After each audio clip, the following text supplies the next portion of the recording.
ആ 7,000 രൂപയ്ക്ക് ഒരു 100 കോടി രൂപയുടെ വിലയുണ്ട്. ഇന്ത്യൻ കർഷകൻ എന്ന് പറഞ്ഞു കഴിഞ്ഞാൽ കാലാവസ്ഥാ വ്യതിയാനങ്ങളുടെയും ബലത്തകർച്ചയുടെയും കളിത്തോഴനാന്ന് പറയുക. ഡ്രീം മലയാളത്തിൻ്റെ മറ്റൊരു അധ്യായത്തിലേക്ക് എല്ലാ പ്രിയ ശ്രോതാക്കൾക്കും സ്വാഗതം. കൃഷിയെക്കുറിച്ചുള്ള നിങ്ങളുടെ ധാരണ എന്താണ്? കൃഷിക്കാരെ പറ്റി ആലോചിക്കുമ്പോൾ മനസ്സിൽ വരുന്നത് എന്താണ്? ഈ അധ്യായത്തിൽ നിങ്ങളുടെ മുൻപിൽ എത്തിക്കുന്നത് കേരളത്തിലെ കർഷകർക്ക് മാതൃകയായ ടോം കിരൺ ഡേവിസ് അഥവാ തോമസൂട്ടിയാണ്. തൻ്റെ ഗൾഫ് ജീവിതം ഉപേക്ഷിച്ച് സ്വന്തം നാട്ടിൽ തിരിച്ചെത്തി നാട്ടിലെ കർഷകർക്ക് തോമസ് കുട്ടി എങ്ങനെ ഒരു മാതൃകയായി? തോമസ് കുട്ടിയുടെ ജീവിതത്തിലെ വെല്ലുവിളികൾ എന്തൊക്കെയായിരുന്നു? നല്ല ഒന്നാന്തരം ഓർഗാനിക് അരിയും സ്പൈസസുമൊക്കെ എവിടെ മേടിക്കാൻ കിട്ടും? എന്നിങ്ങനെ ഒട്ടനവധി ചോദ്യങ്ങൾക്ക് ഉത്തരം ഈ പോഡ്കാസ്റ്റിൽ ഉണ്ട്. നിങ്ങൾക്ക് ഈ പോഡ്കാസ്റ്റ് ഇഷ്ടപ്പെടുമെന്ന് വിശ്വസിക്കുന്നു. തോമസ് കുട്ടിയുടെ അടുക്കിലേക്ക് നമുക്ക് ചെല്ലാം. തോമസ് കുട്ടിയുടെ നാട് എവിടെയാണ്? എന്റെ നാട് തൃശ്ശൂർ ജില്ലയില് ഇരിഞ്ഞാലക്കുട ടൗണിനടുത്തുള്ള തുമ്പൂര് ഗ്രാമമാണ്. ഞങ്ങൾ വേളുക്കര പഞ്ചായത്താണ്, ഇരിഞ്ഞാലക്കുട അസംബ്ലി നിയോജക മണ്ഡലം. അടിപൊളി. അപ്പോ വീട്ടിൽ ആരൊക്കെയുണ്ട്? വീട്ടില് അപ്പൻ, അമ്മ, പിന്നെ ഒരു മെന്റലി ഡിസേബിൾഡ് ആയ അപ്പന്റെ പെങ്ങളുണ്ട്, പിന്നെ വൈഫ്, ചേച്ചി. ഇതാണ് കുടുംബം. ഓ വെരി ഗുഡ്. നല്ല വലിയ കുടുംബമാണ്. വലിയ കുടുംബം എന്ന് പറഞ്ഞാൽ ചേച്ചിയും ഫാമിലിയൊക്കെ ദുബായ് സെറ്റിൽഡ് ആണ്. ചേച്ചി അവിടെ ഒരു കൊമേഴ്സ്യൽ ബാങ്ക് ഇന്റർനാഷണലില് പ്രൊഡക്റ്റ് ആൻഡ് പോർട്ട്ഫോളിയോ മാനേജറാണ്. ബ്രദർ ഇൻ ലോ പുള്ളി അവിടെ ഒരു ചെയിൻ ഹോട്ടലില് IT ഡയറക്ടറാണ്. നമ്മുടെ മലയാളികൾക്ക് മാത്രമുള്ള ഒരു സംഭവമാണ് ഈ മട്ട അരി എന്ന് പറഞ്ഞാൽ, അല്ലെങ്കിൽ നമ്മൾ മാത്രം കഴിക്കുന്നതൊന്നും ഇന്ത്യയിൽ തന്നെ വേറെ. പക്ഷെ നമുക്ക് ആ അരി വേണമെങ്കിൽ നമ്മുടെ നാട്ടിൽ നിന്നല്ലാതെ എങ്ങനെ ഉണ്ടാവില്ലേ? അത് അപ്പോ നെൽപ്പാടങ്ങളും എല്ലാം പോയിക്കൊണ്ടിരിക്കുന്ന ഈ സമയത്ത് ഇങ്ങനെ ഒരാള് വന്നത് വളരെ വളരെ എന്താ പറയുക ഇൻസ്പിറേഷണൽ ആയിട്ട് തന്നെ തോന്നി. അപ്പോൾ അതാണ് എനിക്ക് ഏറ്റവും കൂടുതൽ സ്ട്രൈക്ക് ചെയ്ത് തോമസ് കുട്ടിയോട് സംസാരിക്കണം എന്ന്. തുടക്കത്തിൽ എങ്ങനെയാണ് തോമസ് കുട്ടിയുടെ ആദ്യം ദുബായിൽ പോയായിരുന്നു അല്ലെ? എന്തായിരുന്നു ആ ദുബായിലുള്ള എക്സ്പീരിയൻസ്?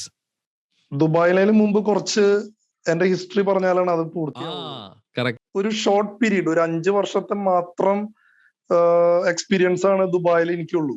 അതിലും കൂടുതൽ നമ്മുടെ കോളേജും നമ്മുടെ വോളിബോൾ ഗ്രൗണ്ടൊക്കെ ആയിട്ട് ബന്ധപ്പെട്ടതാണ്. അപ്പൊ ഞാൻ 4ാം ക്ലാസ് വരെ പഠിച്ചത് എന്റെ അടുത്തുള്ള ALP ചർച്ച് സ്കൂൾ കൊച്ചല്ലൂരാണ്. അപ്പൊ 4ാം ക്ലാസ് വരെ ഞാൻ നടന്നു പോണത് ഞങ്ങളുടെ പാടശേഖരങ്ങളിൽ കൂടെ ഉള്ള റോട്ടിൽ കൂടെയാണ്. അപ്പൊ 2 സൈഡിലും നെൽകൃഷിയൊക്കെ ചെയ്ത് വളരെ മനോഹരമായിട്ടുള്ള നെൽപ്പാടങ്ങളായിരുന്നു. അങ്ങനെ ഞാൻ 4ാം ക്ലാസ് കഴിഞ്ഞ് ഞാൻ ഇരിഞ്ഞാലക്കുട ടൗണിലുള്ള സെന്റ് മേരീസ് ഹയർ സെക്കൻഡറി സ്കൂളിലേക്ക് മാറി.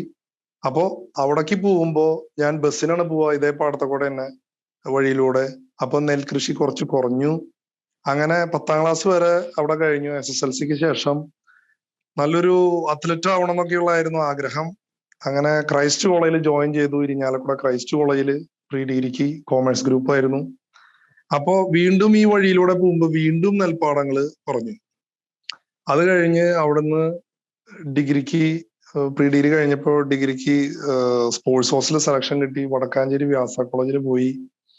അവിടെ പോയിട്ട് അവിടെ വോളിബോൾ ടീമിന്റെ ക്യാപ്റ്റനൊക്കെ ആയി, യൂണിവേഴ്സിറ്റി പ്ലെയർ ആയി. അങ്ങനെ അതിനുശേഷം വീണ്ടും ഞാൻ ആ വഴിയിലൂടെ യാത്ര ചെയ്യുമ്പോൾ വീണ്ടും നെൽപ്പാടങ്ങള് പൂർണ്ണമായിട്ടും കൃഷി നിലച്ചു, തരിശായി മാറി എന്റെ ഡിഗ്രി കഴിയുമ്പോഴേക്കും. പിന്നെ പോസ്റ്റ് ഗ്രാജുവേഷൻ വീണ്ടും MA എക്കണോമിക്സ് ആൻഡ് സ്റ്റാറ്റിസ്റ്റിക്സ് ആയിരുന്നു. ക്രൈസ്റ്റിലേക്ക് വീണ്ടും വന്നു. അവിടെയും കോളേജ് ടീമിന്റെ ക്യാപ്റ്റനായി വോളിബോൾ ടീമില്. പിന്നെ തൃശ്ശൂർ ജില്ലാ ടീമിലെ മെമ്പറായി. ആ ഇടയ്ക്കാണ് എനിക്ക് ഒരു ഷോൾഡർ ഇഞ്ചുറി മറ്റു കാര്യങ്ങളൊക്കെ വരുന്നത്. അങ്ങനെ പെർഫോമൻസ് കുറച്ച് മോശമായതിനു ശേഷമാണ് പോസ്റ്റ് ഗ്രാജുവേഷൻ കഴിഞ്ഞ് പിന്നെ ഗൾഫിലേക്ക് നമ്മൾ സാധാരണ എല്ലാ കേരളൈറ്റ് ആളുകളും ചിന്തിക്കുന്ന പോലെ നമ്മള് പുറത്തേക്ക് പോയി. അതിനു മുമ്പ് കൃഷിയൊക്കെ നമുക്ക് താല്പര്യമായിരുന്നു. പക്ഷെ നമ്മുടെ ഒരു പൂർവികരായിട്ട് കൃഷി ആയതുകൊണ്ടും അതിന്റെ ബുദ്ധിമുട്ടുകൾ കൃത്യമായിട്ട് അറിയാവുന്നത് കൊണ്ടും അവരെന്നെ പ്രോത്സാഹിപ്പിച്ചില്ല. വേറെ ഒന്നല്ല, നമ്മൾ രക്ഷപ്പെട്ടോട്ടെ എന്ന് വിചാരിച്ചിട്ടാണ്.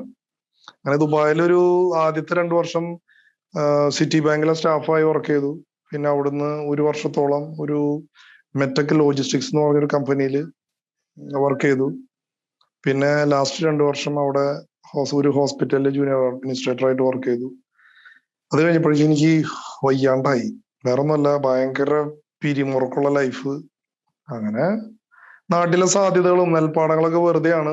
അങ്ങനെയൊക്കെ പറഞ്ഞ് നാട്ടിലേക്ക് ഞാൻ തിരിച്ചെത്തി. ഒരു 1.5 ഏക്കറിൽ ഞാൻ ചെറിയ രീതിയിൽ കൃഷി ആരംഭിച്ചു. പിന്നെ കുറച്ച് കർഷകരെയും മറ്റ് ആ ഒരു വർഷം കൃഷി വലിയ കുഴപ്പമില്ലാണ്ട് മുന്നോട്ട് പോയി. നമ്മൾ ആദ്യമായിട്ട് നമ്മുടെ സാമൂഹ്യ മാധ്യമങ്ങളൊക്കെ വഴിയായിട്ട് കുറച്ച് ഇമ്പാക്റ്റ് ഒക്കെ ഉണ്ടാക്കി. നെൽകൃഷി, നമ്മുടെ അരിയും സാധനങ്ങളൊക്കെ നമ്മൾ വിറ്റഴിച്ചു. പിന്നത്തെ വർഷമായപ്പോഴേക്കും നമ്മുടെ നാട്ടില് ഒരു അത്താണി പുരുഷ സ്വയം സഹായ സംഘം എന്ന് പറഞ്ഞ യങ്സ്റ്റേഴ്സിന്റെ ഗ്രൂപ്പ് ഉണ്ട്. അവരും പിന്നെ വേളുക്കര പഞ്ചായത്തും പിന്നെ കർഷകരായിട്ടുള്ള ഒരുപാട് പേരും കൂടി അസോസിയേറ്റ് ചെയ്ത് നമ്മളിത് വിപുലീകരിച്ച് ഒരു 20 ഏക്കറിൽ ഇപ്പൊ ജൈവ കൃഷിയായി. ഒരു 10-85 ഏക്കറിൽ സാധാരണ രീതിയിൽ നെൽകൃഷി ചെയ്യുന്നുണ്ട്. നമ്മൾ ജൈവ രീതിയിൽ ഉൽപ്പാദിപ്പിക്കുന്ന നമ്മുടെ ഉൽപ്പന്നങ്ങൾ മുഴുവൻ സാമൂഹ്യ മാധ്യമങ്ങൾ വഴി ഫേസ്ബുക്കും വാട്സപ്പും ഇൻസ്റ്റഗ്രാമും ട്വിറ്ററും ആമസോണും വെബ്സൈറ്റ് ഇതൊക്കെ വഴി നമ്മൾ വിറ്റഴിക്കുന്നു. അപ്പോ അങ്ങനെ ആ രീതിയിൽ നല്ല രീതിയിൽ ഇപ്പൊ മുന്നോട്ട് പോകണം. ഇതാണ് ഇതുവരെയുള്ള ഹിസ്റ്ററി. അടിപൊളി അടിപൊളി. അപ്പോൾ ആദ്യം തന്നെ എനിക്ക് തോന്നിയത് അത്ലീറ്റ് ആവണം എന്നായിരുന്നു ആഗ്രഹം. എങ്ങനെയാണ് വോളിബോളിലോട്ട് തിരിഞ്ഞത്? നല്ല പൊക്കം ഉണ്ടെന്ന് തോന്നുന്നു അല്ലെ? എത്ര പൊക്കമുണ്ട്? ഞാൻ 6'1" ഉണ്ട്, 187 സെന്റിമീറ്റർ ഉണ്ട് ഹൈറ്റ്.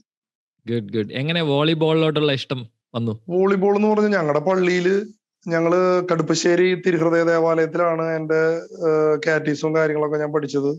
അപ്പൊ അവിടുത്തെ പുളിഞ്ചോട്ടിൽ ഇരുന്നിട്ടാണ് ചേട്ടന്മാരുടെ കൂടെ വർത്താനൊക്കെ പറഞ്ഞിരിക്കുക. അതിന്റെ അടുത്ത് തന്നെയാണ് ഗ്രൗണ്ട്. ഒരുപാട് വേരുകളുള്ള ഒരുപാട് നല്ല കളിക്കാരെ സൃഷ്ടിച്ചു വിട്ടേക്കുന്ന ഒരു ഇടവകയാണ് നമ്മുടെ കടുപ്പശ്ശേരി. അപ്പൊ അവിടുന്ന് സ്വാഭാവികമായിട്ട് ഞാനും വളർന്നു വന്നു, അത്രേ ഉള്ളൂ. വോളിബോൾ ആരായിരുന്നു ഹീറോ അല്ലെങ്കിൽ ഇതായിട്ട്? ഒബ്വിയസ്ലി ജിമ്മി ജോർജ്. അടിപൊളി. Yes yes. എങ്ങനെയാണ് ജിമ്മി ജോർജിനെ, അത് ആ കാലഘട്ടത്തിലേക്ക് ജിമ്മി ജോർജിനെ പറ്റി കേട്ട് പരിചയമാണോ അതോ കണ്ടിട്ടുണ്ടോ? എങ്ങനെയാണ്? കേട്ടറിവ് മാത്രം. ഞാൻ 1984 ഞാൻ ജനിക്കണേ. ആ വർഷം ആള് എനിക്ക് തോന്നുന്നു ആള് മരിക്കുന്നത് 80s ആള് മരിക്കുന്നതെന്നാണ് എനിക്ക് തോന്നണത്. എനിക്ക് തോന്നണ 89 മറ്റോ തോന്നുന്നു പുള്ളി മരിക്കണത്, എനിക്ക് ഉറപ്പില്ല. അപ്പോ 33-ാം വയസ്സിലാണ് പുള്ളി മരിക്കുന്നത്. അപ്പോ അന്നത്തെ കാലത്ത് എല്ലാവരും ഹീറോയായിരുന്നു. പിന്നെ യൂട്യൂബിലൊക്കെ കുറച്ച് കളികളൊക്കെ ഞാൻ കണ്ടിട്ടുണ്ട് ആളുടെ. വലിയ ഇഷ്ടമാണ് എനിക്ക് പുള്ളിനെ. ആളുടെ ഒരു ബഹുമുഖ പ്രതിഭയാണ്. ചെസ് ചാമ്പ്യൻ, സ്വിമ്മർ, നന്നായിട്ട് പഠിക്കും, നന്നായിട്ട് കളിക്കും. ഇതിൽ പരന്തിട്ട് വേണ്ടേ? ഓ, അതെ, എനിക്കറിയില്ലായിരുന്നു അത്രയും അങ്ങനെ എക്സ്ട്രാ വേറെ ഒരു എക്സ്ട്രാ ടാലന്റഡ് ആയിട്ടുള്ള ഒരു മനുഷ്യനായിരുന്നു. ദേവഗിരി സെന്റ് ജോസഫ് കോളേജിൽ ആള് പഠിക്കുന്ന സമയത്ത് കാലിക്കറ്റ് അവിടുത്തെ ചെസ് ടീമിലെ മെമ്പറായിരുന്നു, യൂണിവേഴ്സിറ്റി പ്ലെയർ ആയിരുന്നു, സ്വിമ്മർ ആയിരുന്നു ആള്, നല്ല അത്ലീറ്റ് ആയിരുന്നു, നല്ല അക്കാഡമിക്സ് നിലവാരമുള്ളതായിരുന്നു ആള്. മറ്റേ മെഡിക്കൽ കോളേജിലത്തെ സ്റ്റുഡന്റ് ആയിരുന്നു. അതിനുശേഷമാണ് കളിയോടുള്ള അദമ്യമായ പ്രണയം മൂലം ആളത് അവസാനിപ്പിച്ച് പോലീസ് ടീമിലേക്ക് ചേക്കേറുന്നതിന് ശേഷമാണ്. ആള് മെഡിക്കൽ സ്റ്റുഡന്റ് ആയിരുന്നു. Great great. വളരെയധികം വെല്ലുവിളികൾ ഉണ്ടായിരുന്നു എന്ന് പറഞ്ഞു. പക്ഷെ ദുബായിയുടെ ആ ജീവിത അനുഭവം എന്തൊക്കെയാ നല്ല പോസിറ്റീവ് എന്തൊക്കെ കാര്യങ്ങൾ പഠിപ്പിച്ചു തന്നു?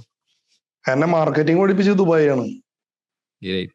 ആ സ്കില്ലാണ് നമ്മൾ ഇവിടെ ഉപയോഗിക്കണത്. ഞാനൊരു പക്ഷെ ദുബായിൽ പോയില്ലായിരുന്നെങ്കിൽ ഇത്ര നന്നായിട്ട് മാർക്കറ്റ് ചെയ്യാൻ ഈ അരി അവിടെ നമ്മള് മറ്റേ ഫിനാൻസ് ഡിപ്പാർട്ട്മെന്റിൽ നമ്മള് കാര്യങ്ങൾ ചെയ്യണു. ആ സാധനം നമ്മള് നമ്മുടെ അരി മറ്റു സാധനങ്ങളൊക്കെ ആയിട്ട് നമ്മൾ സെയിം സംഭവങ്ങൾ നമ്മളിവിടെ ഉപയോഗിക്കുന്നത്. രണ്ടും സെയിം തന്നെയാണ്. മാർക്കറ്റിംഗ് അങ്ങനത്തെ ഒരു ബിസിനസ് സംഭവങ്ങൾ തന്നെ പഠിപ്പിച്ചത് തീർച്ചയായിട്ടും ഒരു ഫോറിൻ കൺട്രി എക്സ്പീരിയൻസ് തന്നെയാന്ന് തന്നെ പറയാം. ടെക്നിക്കൽ സ്കില്ലും സോഷ്യൽ മീഡിയയുടെ പരിപാടികളും മാർക്കറ്റിംഗും എല്ലാം അവിടെയുള്ള എക്സ്പീരിയൻസ് വഴി കിട്ടി. പിന്നെ തീർച്ചയായിട്ടും സോഷ്യൽ മീഡിയ നന്നായിട്ട് ഉപയോഗിക്കേണ്ടത് എങ്ങനെയാണ് നമ്മുടെ മാർക്കറ്റിംഗ് കാര്യങ്ങൾ എങ്ങനെയാണ് ഷൂട്ട് ചെയ്യേണ്ടത്, ആൾക്കാരോട് സംസാരിക്കേണ്ടത് എങ്ങനെയാണ്, നമ്മൾ ഡെസ്പ് ആവേണ്ട എങ്ങനെ. 100 കസ്റ്റമേഴ്സിന്റെ അടുത്ത് പോയാലാണ് ചിലപ്പോൾ 1-2% നമുക്ക് ക്ലിയർ ചെയ്തത്. അപ്പൊ ആ 100 പേരുടെ അടുത്ത് നമ്മൾ ഒരേ എനർജിയിൽ വേണം പോകാനായിട്ട്. അപ്പൊ അത് തന്നെയാണ് നമ്മുടെ അരി. 100 എൻക്വയറി വന്നു കഴിഞ്ഞാൽ അതിലൊരു 5%-8% നമുക്ക് കണക്ട് ചെയ്യാൻ പറ്റുക. അതെ. അപ്പൊ അത് വലിയൊരു ഇതാണ്. അല്ലെങ്കിൽ എല്ലാവരും തകർന്നു പോകും. അതായത് നമ്മള് 100 കോള് വന്നിട്ട് അതിൽ 5% ഒരു 10% അത് വർക്ക്ഔട്ട് ആവും. അതിൽ നമ്മുടെ ഇന്ന് മറ്റേ ട്രാൻസാക്ഷനിലേക്ക് വരിക ഒരു 5% ആയിരിക്കും. 5% വലിയ നമ്പറാണ്. ഒരു 1-2 ഒക്കെ കിട്ടുന്നവരാണ് വലിയ ഇതായിട്ട് തന്നെ. അത്രേ ഉള്ളൂ. ഒരു 100 കോള് വന്നാൽ അതിലൊരു 5 കണക്ട് ചെയ്യാൻ പറ്റും, ഒരു 10 കണക്ട് ചെയ്യാൻ പറ്റും. അതിലൊരു പോസിറ്റീവായിട്ട് കണക്ട് ചെയ്യാൻ പറ്റും 10. അതിൽ നമുക്ക് വർക്ക്ഔട്ട് ആവാൻ പറ്റും 5 നമുക്ക് 5 മതി. അത് മതി. അപ്പോ അത് കഴിഞ്ഞ് നമ്മുടെ നാട്ടിലേക്ക് വരണം എന്നുള്ള ആ ആഗ്രഹം എങ്ങനെയാണ് ഇങ്ങനെയൊരു സംഭവത്തിലേക്ക് എടുത്ത് ചാടിയത്? കാരണം ഈ കൃഷിക്കാരന് ആവശ്യമായിട്ടുള്ള അല്ലെ കൃഷിക്കാരന്റെ ഇതെന്ന് പറഞ്ഞാൽ ഔട്ട്പുട്ട് വരുന്നതിന് എത്ര കാലം എടുക്കും അല്ലെ? അത്രയും കാലം പിടിച്ചു നിൽക്കാനുള്ള ഇത് ആദ്യം തൊട്ടേ തോന്നിയിരുന്നു, മനസ്സിൽ തന്നെ ഉറപ്പിച്ചിരുന്നു. എങ്ങനെയാണ് അത് നടന്നത്? ഞാൻ ഗൾഫിൽ വന്നിട്ടേ ആദ്യം പോയത് റബ്ബർ വെട്ട് പിടിക്കാൻ വേണ്ടിയിട്ടാണ്. ഞാൻ ഗൾഫിൽ നിന്ന് വന്നിട്ട് ആദ്യം ചെയ്ത പരിപാടി, അതായത് റബ്ബർ ബോർഡിന്റെ ഒരു ട്രെയിനിങ്ങിന് പോയി ഞാൻ ആദ്യമായിട്ട്. അതായത് വീട്ടിൽ റബ്ബർ ഉണ്ട്, അപ്പൊ അതിന്റെ ശാസ്ത്രീയത പഠിക്കാനായിട്ട് നേരെ പുതുപ്പള്ളിയില്, കോട്ടയം പുതുപ്പള്ളിയില് ഞാൻ ഈ സംഭവം പഠിക്കാൻ പോയി. അതിനുശേഷം ടാപ്പിംഗ് ട്രെയിനിങ് ഞാൻ പഠിക്കാൻ പോയി. ഒരു 7 ദിവസത്തെ ട്രെയിനിങ്. ഞാൻ റബ്ബർ ബോർഡ് അംഗീകൃത ടാപ്പറും കൂടിയിട്ടാണ്. അപ്പൊ ഞാൻ ഇത്രയും മനസ്സിലാലോചിച്ചുള്ളൂ, നമ്മൾ നാട്ടിൽ വരുമ്പോ ഞാൻ ഗൾഫിൽ നിന്ന് വന്ന ആളാണ് എന്നുള്ളൊരു സംഭവം ഒന്നും പറഞ്ഞ് ജീവിച്ചിട്ട് കാര്യമില്ല. നമ്മൾ എന്ത് ജോലിയും ചെയ്യാനുള്ള ഒരു മാനസികാവസ്ഥയായിട്ടാണ് ഞാൻ ഇങ്ങോട്ട് വരുന്നത്. അപ്പൊ എന്നെ സംബന്ധിച്ചിടത്തോളം ഇത് ഇവിടുത്തെ ഒരു വലിയൊരു വിഷയമുള്ള ഒരു സംഭവമല്ല. കാരണം എന്താണെങ്കിൽ ഇതാണ്, അതായത് എനിക്ക് എന്ത് ജോലിയും ചെയ്യാനുള്ള ഒരു മാനസികാവസ്ഥയാണ്. എനിക്ക് ടാപ്പിംഗ് അറിയാം, പാടത്ത് വരമ്പ് വയ്ക്കാൻ പോണോ ഞാൻ തന്നെ. ഇപ്പോ ഞാൻ നാട്ടിൽ വന്ന് കൃഷി തുടങ്ങുന്നതിന് മുമ്പ് തരിശുഭൂമി തരിശായി കിടന്നപ്പോ ഞാനും തൊഴിലുറപ്പ് തൊഴിലാളികളുടെ കൂടെ ഞാനും ഒരാളായി മാറി. എനിക്കും ഒരു ദിവസം 232 രൂപ കൂലിയും എനിക്ക് കിട്ടിയിരുന്നു. ഞാനതൊരു സേവനമായിട്ട് ചെയ്യാനായിട്ട് തീരുമാനിച്ചപ്പോ പഞ്ചായത്തിലുള്ള അതിന്റെ കോർഡിനേറ്റർ പറഞ്ഞു, അത് നിങ്ങൾക്ക് ചെയ്യാൻ സാധിക്കില്ല, നിങ്ങൾ അതിൽ ജോയിൻ ചെയ്യണം. അങ്ങനെ ഞാൻ തൊഴിലുറപ്പ് തൊഴിലാളികളുടെ കൂടെ ജോലി ചെയ്ത് എനിക്കും 2 മാസം ജോലി ചെയ്ത് 7,000 രൂപയാണ് ഇവിടെ കൃഷി വരുന്നതിനുള്ള ബാക്ക് ബോൺ ആയത്. ആ 7,000 രൂപയ്ക്ക് ഒരു 100 കോടി രൂപയുടെ വിലയുണ്ട്. ഞാൻ ഇന്നും വില മതിക്കുന്ന വലിയൊരു എമൗണ്ട് ആണ് അത്. എന്ന് വെച്ച് കഴിഞ്ഞാൽ തൊഴിലാളികളുടെ കൂടെ വർക്ക് ചെയ്ത് നാട്ടില് ഒരു വലിയൊരു സ്പാർക്ക് കൊടുക്കാൻ സാധിച്ചു. അതിന്റെ പിന്നാലെ ഒരു 100,000 ആൾക്കാർ ഈ മേഖലയിലേക്ക് കടന്നു വന്നു. ഇന്നിപ്പോ എത്ര 100 കണക്കിന് ടണ്ണാണ് ഞങ്ങളുടെ പാടശേഖരത്തിൽ നിന്നും ഞങ്ങളുടെ വേളുക്കര പഞ്ചായത്തിൽ നിന്നും നമ്മൾ ഉൽപ്പാദിപ്പിക്കുന്നത്. ശരിക്കും പറഞ്ഞ കർഷകരെ നമുക്ക് ഒരു സെലിബ്രിറ്റി ആക്കി മാറ്റാൻ സാധിച്ചു. അത് ഞാൻ സോഷ്യൽ മീഡിയ കൂടെ ഞാൻ സാധിപ്പിച്ചെടുത്താണത്. അപ്പൊ എല്ലാവരും സോഷ്യൽ മീഡിയ കൂടെ ഇങ്ങനെ സ്ഥിരമായിട്ട് ഞങ്ങളുടെ പരസ്യങ്ങളും ഞങ്ങളുടെ കർഷകന്റെ മോഡലുകളും വെച്ചിട്ട് അവരുടെ ഫോട്ടോയും വെച്ചിട്ട് വരുമ്പോ എല്ലാവർക്കും അതൊരു പ്രസ്റ്റീജിയസ് സംഭവമായി മാറി.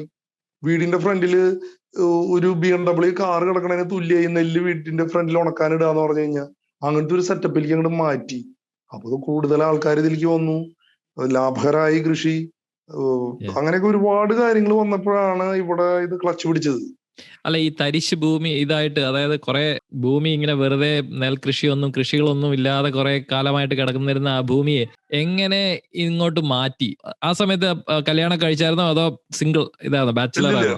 ഞാൻ 30-ാം വയസ്സിൽ കല്യാണം ആലോചിച്ചു തുടങ്ങിയിട്ട് ഞാൻ എന്റെ 36-ാം വയസ്സിലാണ് കല്യാണം കഴിക്കണേ. ആകെയുള്ളൊരു കുഴപ്പം ഞാൻ കൃഷി ചെയ്തു എന്നുള്ളൊരു കുഴപ്പമായിരുന്നു. ഞാനൊരു 10 സ്ഥലത്ത് പെണ്ണ് കാണാൻ പോയി. അപ്പൊ എല്ലായിടത്തും വിലങ്ങുതടി ചെയ്ത് എന്റെ ഉപജീവന മാർഗം കൃഷിയായി എന്നുള്ളതാണ്.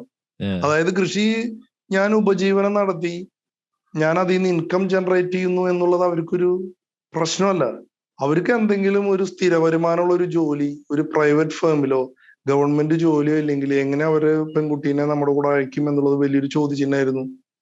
അപ്പോ അത് ഞാൻ അവരെ കുറ്റം പറയില്ല. എന്താ കാരണം എന്ന് വെച്ച് കഴിഞ്ഞാൽ എന്റെ അപ്പൻ എന്റെ മകളെ ഒരിക്കലും ഒരു കർഷകന് കെട്ടിച്ചു കൊടുക്കില്ല. കാരണം എന്താന്ന് വെച്ചാൽ ഇന്ത്യൻ കർഷകൻ എന്ന് പറഞ്ഞു കഴിഞ്ഞാൽ കാലാവസ്ഥാ വ്യതിയാനങ്ങളുടെയും ബലത്തകർച്ചയുടെയും കളിത്തോഴനാന്ന് പറയുക. ഒരു ഷുവർട്ടി ഇല്ലാത്ത ലൈഫാണ്. ഇപ്പോ എന്റെ ഒരു ഒറ്റപ്പെട്ട വിജയം മാത്രമാണ് ഒരു വിജയം എന്ന് പറയണമെങ്കിൽ ഒരു വലിയൊരു സമൂഹം അല്ലെങ്കിൽ ഒരു രാജ്യത്തിലെ കർഷകർ തന്നെ നല്ല രീതിയിൽ അവർക്ക് കൃഷി കൊണ്ട് ഉപജീവനം നടത്താൻ പ്രാപ്തമായ രീതിയിൽ ഭരണകൂടങ്ങൾ അവർക്ക് ഒരു സാഹചര്യം ഒരുക്കി കൊടുക്കുന്നുണ്ടെങ്കിൽ മാത്രമേ അതൊരു വിജയം എന്ന് പറയാൻ സാധിക്കൂ. അതല്ലെങ്കിൽ ഫെയിലിയർ ആണ്. ഇന്ത്യൻ കർഷകൻ എന്ന് പറഞ്ഞു കഴിഞ്ഞാൽ ഫെയിലിയർ ആയിട്ടുള്ള ആൾക്കാരാണ് ഭൂരിഭാഗം പേരും. ഞാൻ പറയുന്നത് ഉപജീവനം, കൃഷി കൊണ്ട് ഉപജീവനം നടത്തുന്ന ആൾക്കാരെ പറ്റിയാണ്, അല്ലാതെ തമാശക്ക് കൃഷി ചെയ്യുന്നവരെ പറ്റിയല്ല, അല്ലെങ്കിൽ പാർട്ട് ടൈം ആയിട്ട് കൃഷി ചെയ്യുന്നവരെ പറ്റിയല്ല.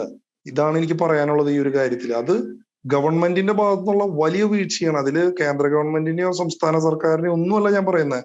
ആര് വന്നാലും സ്വാതന്ത്ര്യം കിട്ടിയ കാലം തൊട്ടേ ഇന്ത്യൻ കർഷകന്റെ അവസ്ഥ, പ്രത്യേകിച്ച് ഒരു 90-കൾക്ക് ശേഷം ആസിയാൻ, ഗാട്ട്, ഗ്ലോബലൈസേഷൻ, ലിബറലൈസേഷൻ, ഇത്തരം സംഭവങ്ങൾ വന്നതിന് ശേഷം, ഇപ്പോ ലേറ്റസ്റ്റ് ആയിട്ടുള്ള ഇപ്പോഴത്തെ കാർഷിക ബില്ല്, ഇതൊക്കെ വന്നതിന് ശേഷം ഇവിടുത്തെ കർഷകരുടെ അവസ്ഥ ദിനം പ്രതി നശിച്ചുകൊണ്ടിരിക്കുകയാണ്. അത് വളരെ വളരെ ശരിയാണ്. നമ്മുടെ പറച്ചിലിന് മാത്രമാണ് ജയ് ജവാൻ ജയ് കിസാൻ, പക്ഷേ ദാറ്റ്സ് ട്രൂ. ശരിക്കും ഉള്ള ജീവിതത്തിലേക്ക് വരുമ്പോൾ ഏറ്റവും കൂടുതൽ ഇത് അനുഭവിക്കുന്ന കൃഷിക്കാരാണ്. അതായത് ബാരൻ ലാൻഡ്, അതായത് പണ്ട് കൃഷി നടത്തിയിരുന്ന ആ സ്ഥലങ്ങൾ എങ്ങനെയാണ് ശേഖരിച്ച് ഇങ്ങനെ ഒരു വലിയൊരു എത്ര 10-200 ഏക്കർ ഉള്ള ഇതായി? അതെങ്ങനെയാ അതിലോട്ട് എത്തിച്ചേർന്നു? ഇല്ല, ഇതില് ലാൻഡ് അവിടെ സ്ഥിരമായിട്ട് കിടക്കുന്നുണ്ട്. നമ്മൾ ആകെ ചെയ്ത കാര്യം കർഷകരെ ഒന്ന് ഓർഗനൈസ് ചെയ്തു, അവിടുത്തെ ഇറിഗേഷൻ സിസ്റ്റം ഒന്ന് മെയിൻറ്റെയിൻ ചെയ്തു, പാടശേഖരം ഫോം ചെയ്തു ഗവൺമെന്റിന്റെ ഇതില്, കൃഷിഭവനായിട്ട് ബന്ധം സ്ഥാപിച്ചു, മെഷീനറീസ് കൊണ്ടുവന്നു, കൊയ്ത്തു മെഷീൻ കൊണ്ടുവന്നു, നടൽ മെഷീൻ കൊണ്ടുവന്നു, പിന്നെ അങ്ങനത്തെ മോസ്റ്റ് മോഡേൺ ടെക്നോളജി നമ്മൾ ഇൻട്രൊഡ്യൂസ് ചെയ്തു. അത്രേ ഉള്ളൂ. അല്ലാണ്ട് ഭീകരമായ ഒരു ഹിമാലയൻ ടാസ്ക് ഒന്നും ഞാൻ ചെയ്തിട്ടില്ലേ. പറയുമ്പോൾ വളരെ സിമ്പിൾ ആയിട്ട് തോന്നുമെങ്കിൽ ഇത് ഓരോരോ സ്റ്റെപ്പുകളും വളരെ എന്താ പറയാ, എത്ര പെട്ടെന്ന് നടക്കുന്ന കാര്യങ്ങളല്ലോ. എല്ലാത്തിനും വളരെയധികം സമയം കണ്ടെത്തി അല്ലേ? അതായത് ഇപ്പം തുടങ്ങിയ തൊട്ട് ആദ്യത്തെ നെല്ല് ഉണ്ടാക്കുന്നിടം വരെ ഒരു മാസങ്ങൾ അല്ലെങ്കിൽ വർഷങ്ങൾ എടുത്ത് കാണും. അത്രയും കാലം എങ്ങനെ പിടിച്ചു നിന്നു? അല്ല, നമുക്ക് നെൽകൃഷി എന്ന് പറഞ്ഞു കഴിഞ്ഞാൽ വളരെ എനിക്ക് ഭയങ്കര ഇഷ്ടമുള്ള നെൽകൃഷിയാണ്. 4 മാസത്തെ അധ്വാനം ഉള്ളൂ, അതിനുശേഷം ആ നെല്ല് നമുക്ക് വിൽക്കാം. ആ ഒരു കാര്യത്തില് നെൽകൃഷിയുടെ പോലെ വളരെ എന്ന് വെച്ച് കഴിഞ്ഞാൽ അധികം പ്രശ്നങ്ങളില്ലാത്ത ഒരു ടൈപ്പ് കൃഷിയാണ്. കാലാവസ്ഥ പ്രശ്നങ്ങൾ ഉണ്ടില്ല എന്ന് ഞാൻ പറയണില്ല. എന്നിരുന്നാൽ കൂടി നമ്മൾ 4 മാസം കൊണ്ട് നെല്ല് പ്രൊഡ്യൂസ് ചെയ്തു, അതിന്റെ വൈക്കോല് വിറ്റു, പൈസ കിട്ടി നമുക്ക്. അതിന്റെ പിന്നെ നമ്മൾ നെല്ല് പ്രോസസ് ചെയ്ത് അരിയാക്കി, നെല്ലാക്കി, വിത്താക്കി, അതിനൊക്കെ നമ്മൾ പൈസ കിട്ടി കഴിഞ്ഞാൽ ഷോർട്ട് ടൈം ക്രോപ്പാണ്, നമുക്ക് ലാഭകരമാണ്. അത് ശരിക്കും പറയണേ നല്ല രീതിയിൽ മാർക്കറ്റ് ചെയ്യാൻ പറ്റുകയാണെങ്കിൽ, അല്ലെങ്കിൽ കാര്യമില്ല. അപ്പൊ എന്തുകൊണ്ടാണ് നമ്മുടെ നാട്ടില് കൂടുതൽ നെൽപ്പാടങ്ങൾ ഇല്ലാതായിക്കൊണ്ടിരിക്കുന്നത്? പൊതുവെ ജനങ്ങൾക്ക് താമസിക്കാൻ സ്ഥലമില്ല, അതൊരു കാര്യം. പക്ഷെ എന്തുകൊണ്ടാണ് പൊതുവെ ഈ കർഷകരുടെ ഈ പ്രശ്നം എന്തുകൊണ്ടാണ്? ഇപ്പൊ തോമസ് കുട്ടിക്ക് എന്താണ് തോന്നുന്നത്? എന്തുകൊണ്ടാണ് യൂറോപ്യൻ യൂണിയനിലും വെസ്റ്റേൺ കൺട്രീസിലും ഗൾഫിലല്ല, ഗൾഫിൽ ഒഴികെയുള്ള മറ്റു രാജ്യങ്ങളിൽ പോണ ഇന്ത്യൻസും കേരളൈറ്റ്സും എന്തുകൊണ്ട് തിരിച്ചു വരാത്ത, അവിടെ സെറ്റ് ചെയ്യണത്? എന്തുകൊണ്ടാണ് നിങ്ങൾ കൃഷി ചെയ്യാൻ വരാത്ത? അത് ശരിയാ, വളരെ നല്ല ജീവിക്കാൻ പറ്റാത്തതുകൊണ്ടാണ്. You can survive here, that's why you are there, still you are there, that's all. ഇപ്പം തോമസ് കുട്ടി ഇങ്ങനെ ഒരു ചേഞ്ച് ഉണ്ടാക്കുന്നുണ്ട്. അപ്പൊ നാട്ടിൽ തന്നെ നിൽക്കുന്ന ജനങ്ങളോട് അല്ലെങ്കിൽ ഇങ്ങനെ യുവാക്കളോട് ഇങ്ങനത്തെ കാര്യങ്ങൾ ചെയ്യാൻ ആഗ്രഹമുള്ള പലർക്കും ആഗ്രഹങ്ങളാണ്. 100 ആഗ്രഹങ്ങൾ ഉണ്ടാവും, അതിൽ 1-2 മാത്രമേ ചെയ്യുള്ളായിരിക്കും. അപ്പൊ എന്താണ് അവരോടുള്ള ഒരു സന്ദേശം? എന്തൊക്കെ കാര്യങ്ങളാണ് ചെയ്യേണ്ടത്? എല്ലാവർക്കും കൃഷി ചെയ്യാൻ പറ്റുമെന്ന് ഞാൻ വിശ്വസിക്കുന്നില്ലേ.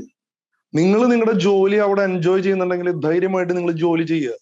നിങ്ങൾക്ക് കർഷകർക്ക് വേണ്ടി എന്തെങ്കിലും കോൺട്രിബ്യൂട്ട് ചെയ്യാൻ താല്പര്യമുണ്ടെങ്കിൽ നിങ്ങൾ ഡയറക്റ്റ് കർഷകരുടെ തൊടിയിലും ഫാമുകളിലും പോയി നല്ല വിലയ്ക്ക് ഉൽപ്പന്നങ്ങൾ മേടിക്കുക. അല്ലാണ്ട് നിങ്ങളോട് എല്ലാവരോടും ഞാൻ കൃഷി ചെയ്യാൻ ഒരിക്കലും പറയില്ല. എല്ലാവർക്കും അതിന് സാധിക്കൂല. അപ്പോ എന്റെ ഒരു ലക്ഷ്യം, അല്ലെങ്കിൽ ഞാൻ ഈ മേഖലയിൽ നിന്ന് കടന്നു വന്ന ആളായതുകൊണ്ട് എനിക്ക് ഇതായിട്ട് താതാത്മ്യം പ്രാപിക്കാനായിട്ട് വലിയ ബുദ്ധിമുട്ടുണ്ടായിരുന്നില്ല. അത് വിചാരിച്ച് ഈ ലോകത്തിൽ കൃഷിക്കാർ മാത്രം പോരാ, കൃഷിക്കാർ വേണം, കൂലിപ്പണിക്കാർ വേണം, സമൂഹത്തിന്റെ ബഹുതുറയിലുള്ള മുടിവെട്ടുകാരടക്കമുള്ള എല്ലാ ആൾക്കാരും നമ്മുടെ സമൂഹത്തിൽ വേണം. ഞാൻ എന്റെ ഈ മേഖലയിലേക്ക് കടന്നു വന്നു, ഞാനത് ആസ്വദിച്ച് ചെയ്യണു. അതുപോലെ തന്നെ അതാത് ജോലികളിൽ അവർ ഭംഗിയായിട്ട് ചെയ്യുക. ആകെ ശ്രദ്ധിക്കേണ്ട കാര്യം, കർഷകരുടെ കയ്യിൽ നിന്ന് ഡയറക്റ്റ് മേടിക്കാൻ പറ്റുകയാണെങ്കിൽ നല്ല ഉൽപ്പന്നങ്ങൾ നിങ്ങൾ പർച്ചേസ് ചെയ്യുക. ഇത് മാത്രമേ എനിക്ക് പറയാനുള്ള ഒരു കാര്യമുള്ളൂ. അല്ലാണ്ട് എല്ലാവരും കൃഷി ചെയ്യാൻ സാധിക്കൂല, എല്ലാവരും കൃഷിക്കാരായിട്ട് എല്ലാവരും ഈ ധാന്യങ്ങൾ ഉൽപ്പാദിപ്പിച്ച് ഇത് മേടിക്കാൻ ആരെങ്കിലും വേണ്ടേ? അപ്പൊ ഒരു ചെയിൻ, ഇതൊരു ഫുഡ് ചെയിൻ ആണ്. ആ ഫുഡ് ചെയിൻ മെയിൻറ്റെയിൻ ചെയ്യുക, അത്രേ ഉള്ളൂ.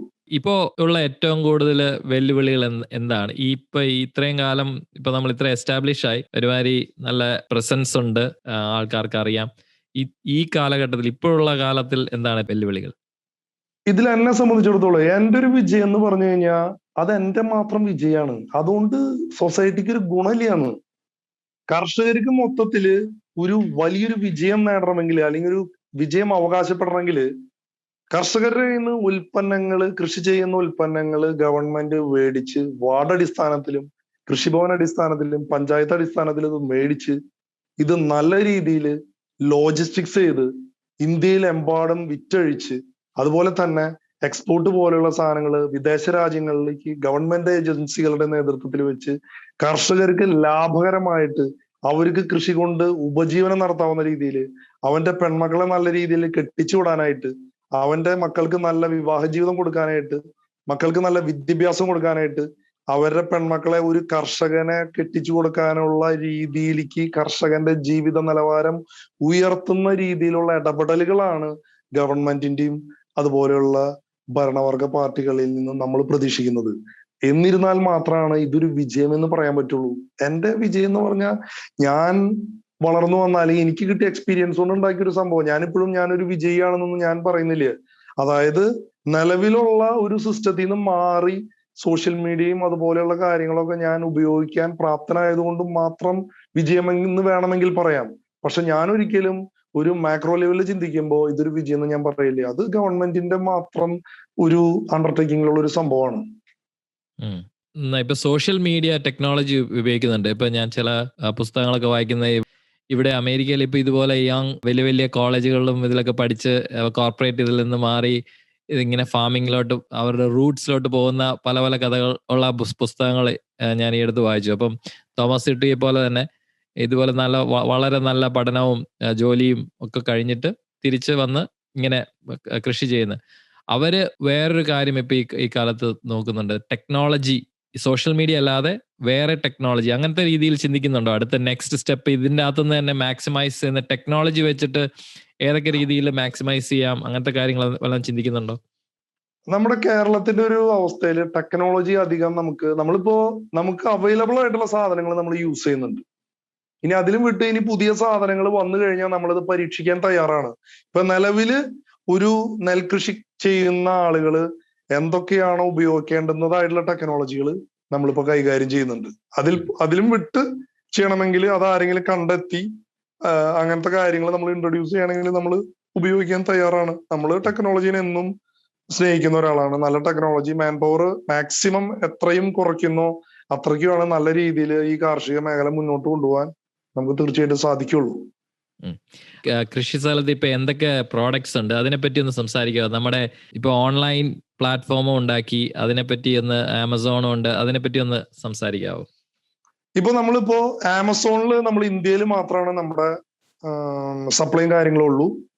അപ്പോ www.amazon.in പോയി കഴിഞ്ഞാൽ പെപ്പനാരോ എന്ന് പറഞ്ഞ ബ്രാൻഡ് സെർച്ച് ചെയ്യുകയാണെങ്കിൽ നമ്മുടെ ജാതിക്കുരു, ജാതിപത്രി, നമ്മുടെ കുരുമുളക്, മഞ്ഞൾ പൊടി, കൊടംപുളി, ഇത്ര സാധനങ്ങൾ നിങ്ങൾക്ക് അതിൽ നിന്ന് പർച്ചേസ് ചെയ്യാം. ഇന്ത്യയിൽ മാത്രം കേട്ടോ. ഇപ്പോ നമ്മുടെ വെബ്സൈറ്റ് ഉണ്ട് www.pepanarofarm.com. അതിൽ പോയി കഴിഞ്ഞാൽ ഈ പറഞ്ഞ സ്പൈസസിന് പുറമെ നമുക്ക് 3 വെറൈറ്റി അരി ഉണ്ട്. നമുക്ക് രക്തശാലി, കുറുവ, മട്ടത്രിവേണി, ഇത് 3 നമ്മുടെ പാടശേഖരത്തിൽ കൃഷി ചെയ്യുന്നതാണ്. അപ്പോ ഈ 3 സാധനം നമുക്ക് നമുക്ക് എല്ലാ സാധനവും ഓൾ വേൾഡ് ഫാമിലീസിന് നമുക്ക് സെൻഡ് ചെയ്ത് കൊടുക്കാൻ പറ്റും. ഒരു ബുദ്ധിമുട്ടില്ല. ഇന്ത്യ പോസ്റ്റ് വഴിയാണ് നമ്മൾ ഓൾ വേൾഡ് നമ്മൾ ഇത് അയച്ചു കൊടുക്കുന്നത്. നമ്മൾ UK അയച്ചു കൊടുക്കാറുണ്ട്, GCC കൺട്രീസിലേക്ക് അയച്ചു കൊടുക്കാറുണ്ട്, കാനഡയിലേക്ക് അയച്ചു കൊടുത്തിട്ടുണ്ട്.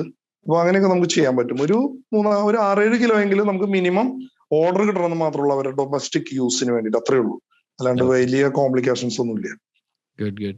എന്റെ ഷോ നോട്ട്സിലും എല്ലായിടത്തും കൊടുക്കുന്നതായിരിക്കും അതിനെപ്പറ്റിയുള്ള ഡീറ്റെയിൽസ്. ലോകത്തിലുള്ള എല്ലാ മലയാളികൾക്കും അല്ലെങ്കിൽ ലോകത്തിലുള്ള എല്ലാവർക്കും, അതായത് ഫുൾ ഓർഗാനിക്കും. ഇപ്പോഴത്തെ ഏറ്റവും കൂടുതലുള്ള വേറൊരു പ്രശ്നം എന്ന് പറഞ്ഞാൽ നമ്മൾ കഴിക്കുന്നത് പൊതുവെ കൂടുതലും വിഷമാണ്. അപ്പോൾ ഇത്രയും നല്ല രീതിയിൽ ഉണ്ടാക്കുന്ന ഇത് എല്ലാവർക്കും കിട്ടട്ടെ. ഇപ്പോഴത്തെ കാലഘട്ടത്തിൽ ഒരു നല്ല കർഷകന് ആവശ്യമുള്ള ഏറ്റവും സവിശേഷമായിട്ടുള്ള ഗുണങ്ങൾ അല്ലെങ്കിൽ ഗുണം എന്താണ്? എനിക്ക് അങ്ങനെ പ്രത്യേകിച്ച് ഒരു ഗുണം വേണ്ട ഒരു ഇതാന്ന് ഞാൻ പറയുന്നില്ല. ആകെയുള്ള കാര്യം അവൻ മാർക്കറ്റിംഗിൽ അവൻ ഉൽപ്പാദിപ്പിക്കുന്ന സാധനങ്ങൾ അവന് വിറ്റഴിക്കാൻ, അവന് പേഴ്സണലി വിറ്റഴിക്കാൻ പ്രാപ്തനായിരിക്കണം. ഇത് മാത്രമുള്ള ഒരു കണ്ടീഷൻ. വേറെ ഇതിലൊരു റോക്കറ്റ് സയൻസും ഇല്ല. പൊതുവെ കർഷകർ ആദ്യത്തെ കാര്യമാണ് കൂടുതൽ ഫോക്കസ് ചെയ്യുന്നത്, അത് ഉൽപ്പാദിപ്പിക്കുന്നത്. മറ്റേ കാര്യം അടുത്ത എന്താ പറയാ, അത് പൊതുവെ ഒരു ബിസിനസ് സൈഡിലോട്ടുള്ള ഇതും കൂടെ വേണമെന്നാണ് പറയുന്നത് തോമസ്. ബിസിനസിനെ പറ്റിയിട്ടുള്ള ഒരു ചിന്തയില്ലെങ്കിൽ രക്ഷയില്ല. അതായത് പ്രൊഡക്ഷൻ ആർക്കും ചെയ്യാൻ സാധിക്കും. അത് വലിയ ഹിമാലയൻ ടാസ്കോ റോക്കറ്റ് സയൻസ് ഒന്നുമല്ല. അതൊരു മിനിമം പ്രൊഡക്ഷൻ എപ്പോഴും എല്ലാവർക്കും കിട്ടിക്കൊണ്ടിരിക്കും. പിന്നെ അത് മാക്സിമൈസ് ചെയ്യാനായിട്ടാണ് പല രീതിയിലുള്ള കൃഷി രീതികളിലെ മാറ്റങ്ങൾ ആവശ്യം. ഒരു മിനിമം പ്രൊഡക്ഷൻ എപ്പോഴും ഉണ്ടാവും. പക്ഷെ അത് മാർക്കറ്റ് ചെയ്യുന്ന സാധനം നമ്മൾ എങ്ങനെ വിറ്റഴിക്കും അതിനെപ്പറ്റി നല്ല ധാരണ വേണം. എങ്ങനെ അത് കൈകാര്യം ചെയ്യണത്, അത് എങ്ങനെ ജനങ്ങളിലേക്ക് എത്തിക്കും, എങ്ങനെ അത് എനിക്ക് ഷൂട്ട് ചെയ്യാൻ പറ്റും ജനങ്ങൾ, ഈ സാധനങ്ങള് നമുക്കൊരു ധാരണ വേണം. അതില്ലാതെ നമുക്ക് മുന്നോട്ട് പോകാനായിട്ട് ബുദ്ധിമുട്ടാണ്. അതുകൊണ്ടാണ് എല്ലാവരും കാർഷിക മേഖലയിൽ നിന്ന് വിട്ടു പോകുന്നത്. നമ്മുടെ കാരണന്മാരും മക്കളെ കൃഷിക്കാരനാകാൻ താല്പര്യമില്ലാത്തതിന്റെ കാരണം അത് തന്നെയാണ്. ജീവിക്കാൻ പറ്റുന്നില്ല. ഒരു അതെ സർക്കാർ ഉദ്യോഗസ്ഥന്റെ മക്കളുടെ പോലെയോ, അല്ലെങ്കിൽ ഒരു ഗവൺമെന്റ് ജീവനക്കാരന്റെ മക്കളുടെ പോലെയോ, അല്ലെങ്കിൽ ഒരു NRIയുടെ മക്കളുടെ പോലെയോ മിനിമം കാര്യങ്ങൾ പോലും കൃഷി ഉപജീവന മാർഗമാക്കിയിട്ട് അവരുടെ കുട്ടികൾക്ക് അവരുടെ ഫാമിലിക്ക് ചെയ്യാൻ പറ്റുന്നില്ല. അപ്പൊ ഉം. ഒബിവിയസ്ലി അവരുടെ കുട്ടികളെ ഒരു ഇൻകം ജനറേറ്റ് ചെയ്യാൻ പറ്റാത്തൊരു മേഖലയിലേക്ക് തള്ളിവിടുന്നതില് ഞാൻ കുറ്റം പറയില്ല. ഞാൻ എന്റെ അപ്പച്ചനെ പൂർണ്ണമായിട്ട് ആ കാര്യത്തിൽ സപ്പോർട്ട് ചെയ്യും. ആള് എന്റെ നന്മയ്ക്ക് വേണ്ടിയിട്ടാണ് ഈ മേഖലയിൽ നിക്കല്ലേ എന്ന് പറഞ്ഞത്. അതെ. ഇതിലോട്ട് പോകണ്ടാന്ന് പറഞ്ഞ ഇപ്പൊ നാട്ടുകാരുണ്ടാവുമായിരിക്കും. ഇപ്പൊ നാട്ടുകാരുടെ പ്രതികരണം എങ്ങനെയാണ്? അതിപ്പോ എല്ലാ മേഖലയിലും അങ്ങനെയല്ലേ. നമ്മൾ വിജയിച്ചു കഴിഞ്ഞാൽ എല്ലാവരും പറയും നമ്മുടെ ശിഷ്യനാന്ന്. നമ്മൾ പരാജയപ്പെട്ടാ പറയും അവനെ കൊണ്ട് ഒരു കാര്യമില്ലാന്ന്. അത് ഈ കൃഷി എന്നുള്ളതല്ലാന്ന്. അത് എല്ലാ പ്രൊഫഷനിലും അങ്ങനെ തന്നെയാണ്. അതെ അതെ ഇപ്പോ ജിമ്മി ഇപ്പോ നാട്ടിൽ പഠിച്ചു കഴിഞ്ഞിട്ട് ഒരു തൊഴിലും ചെയ്യാതെ തെക്ക് വടക്ക് നടക്കുന്ന സമയത്ത് അവനെ കൊണ്ട് കാര്യമില്ലാട്ടാ, വേസ്റ്റ് ആണ്. ആ സ്ഥാനത്ത് US പോയിട്ട് നല്ല രീതിയിൽ വരുന്ന ആള് ചെക്കൻ നമ്മുടെ ശിഷ്യനാട്ടാ, ആള് പുലിയ. That's all. അതെ അതെ അത് കറക്റ്റാ, വളരെ ശരിയാണ്. അത് ലോകത്തിൽ എല്ലായിടത്തും അത് തന്നെ. നമ്മുടെ വിജയങ്ങൾ എല്ലായിടത്തും അത് മനുഷ്യന്റെ വിജയിക്കുന്നവരുടെ കൂടെ നിൽക്കാൻ 100,000 ആൾക്കാരുണ്ടാവും. പരാജയപ്പെട്ടവരുടെ കൂടെ നിൽക്കാൻ നമ്മൾ മാത്രം ഉണ്ടാവുള്ളൂ. നമ്മൾ നമ്മുടെ ഇമ്മീഡിയറ്റ് കുടുംബവും മാത്രമേ ഉണ്ടാവുള്ളൂ കൂടുതൽ. 2016 എനിക്ക് വേളുക്കര പഞ്ചായത്തിന്റെ മികച്ച ജൈവ കർഷകനുള്ള അവാർഡ് കിട്ടുന്നത് വരെ ഞാൻ ഭ്രാന്തനായിട്ടുള്ള ഒരു മനുഷ്യനാണ്. അതായത് ആ പേര് ഞാൻ 2016 1.5 കൊല്ലത്തോളം ഞാനത് ഏറ്റി നടന്നു. അത് പിറ്റേ വർഷം ബഹുമാനപ്പെട്ട ഇന്ത്യൻ പ്രധാനമന്ത്രി ശ്രീ നരേന്ദ്രമോദി പങ്കെടുത്തിട്ടുള്ള ഒരു കോൺക്ലേവില് പങ്കെടുക്കാനായിട്ട് ഞാൻ പോകുമ്പോ കേരള സ്റ്റേറ്റിനെ റെപ്രസെന്റ് ചെയ്തുകൊണ്ട് എനിക്ക് ഫ്ലൈറ്റ് ടിക്കറ്റ് അയച്ചു തന്നിട്ടാണ് ഞാൻ അങ്ങോട്ട് പോണത്. കേരളത്തിനെ റെപ്രസെന്റ് ചെയ്തുകൊണ്ട്. അങ്ങനെ അത് രണ്ടാമത്തെ. അതും കൂടി ആയപ്പോ ജനങ്ങൾ എന്നെ ഒന്നും കൂടി അക്സെപ്റ്റ് ചെയ്തു. അവസാനമായിട്ട് കഴിഞ്ഞ വർഷം 2020 കേരള സംസ്ഥാന യുവജനക്ഷേമ ബോർഡിന്റെ സ്വാമി വിവേകാനന്ദൻ യുവ പ്രതിഭാ പുരസ്കാരം നമുക്ക് കിട്ടിയതോടുകൂടിയിട്ട് ആ 3ാമത്തെ അംഗീകാരമായി. പിന്നെ സ്വീകരണങ്ങളുടെ പെരുമഴ, മറ്റേ കുടുംബ ട്രസ്റ്റുകളെയും നമുക്ക് അംഗീകാരം, പിന്നെ അവിടെ സ്വീകരണം, ഇവിടെ സ്വീകരണം, ആൾക്കാരങ്ങോട്ട് വീർപ്പ് മുട്ടിക്കായിരുന്നു. പക്ഷെ എനിക്കറിയാം എന്റെ ലൈഫ് എങ്ങനെയാണ്. ഇത് തുടക്കം തൊട്ട് ഇതൊക്കെ സ്വാഭാവികമായിട്ടും ഞാനിത് കണ്ടുവരുന്ന ആളായതുകൊണ്ട് എന്നെ ഇത് കാര്യമായിട്ട് അത്ഭുതപ്പെടുത്തിയൊന്നുമില്ല. ഇതിങ്ങനെയാണ്. നമ്മള് പരാജയപ്പെട്ടിരുന്നെങ്കിൽ അവൻ കാര്യമില്ല, വേസ്റ്റ്. വിജയിച്ചപ്പോ ആൾക്കാർ കൂടെ നിൽക്കണ്ട. അത് നമ്മള് വീട്ടിലെ ആൾക്കാർ പോലും ഉണ്ടാവില്ലേ കൂടെ നിൽക്കാൻ. അതെ, ഒരു രക്ഷയില്ലേ. അപ്പൊ അത് തന്നെയാണ്. അപ്പൊ അത് വളരെ നല്ല ഗുണമാണ്. കാരണം നമ്മൾ നമ്മുടെ കാര്യം ചെയ്യാനുള്ള കാര്യം ചെയ്യുക അല്ലെ. ബാക്കി റിസൾട്ട്, ബാക്കിയുള്ള കാര്യങ്ങളെല്ലാം നോയ്സ് ആണ്, പുറത്തുള്ള. എൻഡ് ഓഫ് ദ ഡേ നമ്മൾ ഹാപ്പി ആണെന്ന് മാത്രം നോക്കുക. അത്ര തന്നെ. നമ്മുടെ മനസ്സിനെ സംതൃപ്തിപ്പെടുത്തിയിട്ട് നമ്മുടെ മനസ്സിനെ സാറ്റിസ്ഫൈ ചെയ്തുകൊണ്ട് നമ്മൾ കാര്യങ്ങൾ ചെയ്യുക. അല്ലാണ്ട് വീട്ടുകാരെ ബോധിപ്പിച്ച് ഏത് കാര്യത്തിലും നമ്മൾ ചെയ്യാതിരിക്കുക. നമ്മൾ മനസ്സിൽ സംതൃപ്തനായിരിക്കുക. നമ്മുടെ പാഷന്റെ പുറകെ പോവുക. യെസ്. അപ്പോ സ്വാമി വിവേകാനന്ദന്റെ പേരിലുള്ള പുരസ്കാരം തന്നെ കിട്ടിയത് വളരെ അടിപൊളിയായിട്ട്. വേറൊരു സംഭവം, നമ്മുടെ പാഷനോട് പുറകെ പോവുക എങ്കിലും ഇപ്പോ തോമസ് കുട്ടിയുടെ വ്യത്യാസം എന്ന് പറഞ്ഞാൽ തോമസ് കുട്ടിക്ക് ഈ നെൽകൃഷി അല്ലെങ്കിൽ കൃഷിയെ പറ്റിയുള്ള നല്ല ബോധം ഉണ്ടായിരുന്നു, നല്ല സ്കിൽസ്. അതുപോലെ നല്ല ബോധമുണ്ടെന്നൊന്നും ഞാൻ വിശ്വസിക്കുന്നില്ല.